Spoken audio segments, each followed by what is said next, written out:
हा पोरो, आज आपल्याला तोंडी परीक्षा घ्यायची आहे. तर तुम्ही मला सगळेजण एक एक कविता म्हणून दाखवा. हा, तर पहिलं कोण म्हणून दाखवते? No, no, no, no. मी म्हणतो सर. हा म्हण.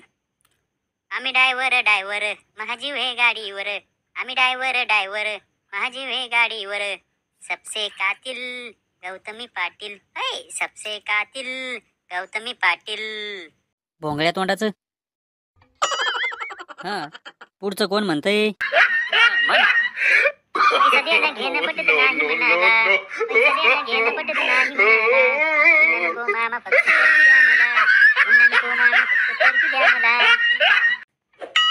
ओय तोंडवाशा, अरे कशी पैदा झाले रे बाबा हो तुम्ही? कसे म्हणजे? जसे तुम्ही झाले तसे.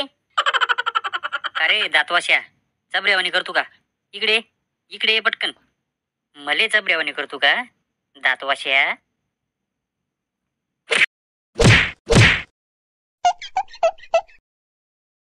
खाल्ला का मार बाबू? तो मार खाल्ली की मला करमते. तू चुप रे भोंगळ्या तोंडाच्या. हे तर काहीच नाही. मा बाप मला याच्यापेक्षा दररोज मारतो, तरी मला काहीच होत नाही.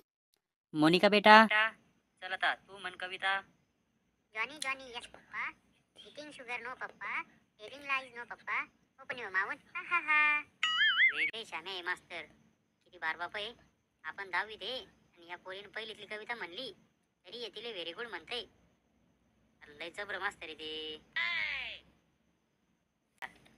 आडवा पैदा होईल कर तू. काय म्हणायस ती म्हण लवकर. हा, तर सगळेजण ऐका. निबंधाचं नाव आहे माझ्या मामाचं गाव.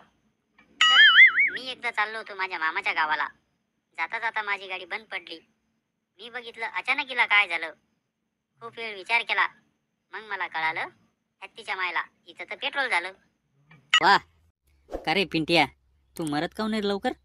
कुठून मी तुमचा मास्तर झालो आणि कुठून तुम्हाला शिकवायला आलो हेच कळत नाही मले. सगळे येडे पैदा होईल या वर्गात आणि मले पण येडे करू राहिले. बरं, मला थोडं लेखी काम करायचंय. तोपर्यंत तुम्ही काहीतरी वाचत बसा. बिलकुल आवाज करणार नाही कोणी. काय लावलं रे तू आहे? तुला काय ही जागा दिसली का पादायले? का हो सर, तुम्ही पादतच नाही का कधी? तुम्ही तर असे बोलू राहिले जस काही तुम्ही प्लास्टर करून गेले. मले चबऱ्यावानी करू राहिला बाबू. माजलक तू जास्त. सर ही एक नैसर्गिक प्रक्रिया आहे. मग तू ही नैसर्गिक प्रक्रिया जरा शांतीत कर ना. एवढ्या जोरात करत असतात का? सर ही एक अशी प्रक्रिया आहे जी वेळेवर जर नाही केली तर याचे लय वाईट परिणाम होऊ शकतात. आपल्या वर्गात सगळेच पाहतात, फक्त काहीचा आवाज येतो आणि काहीचा येत नाही. पण आपलं कामच लय डेंजर आहे. आपल्याला आरामात जमतच नाहीये. सर खूप वास येतोय.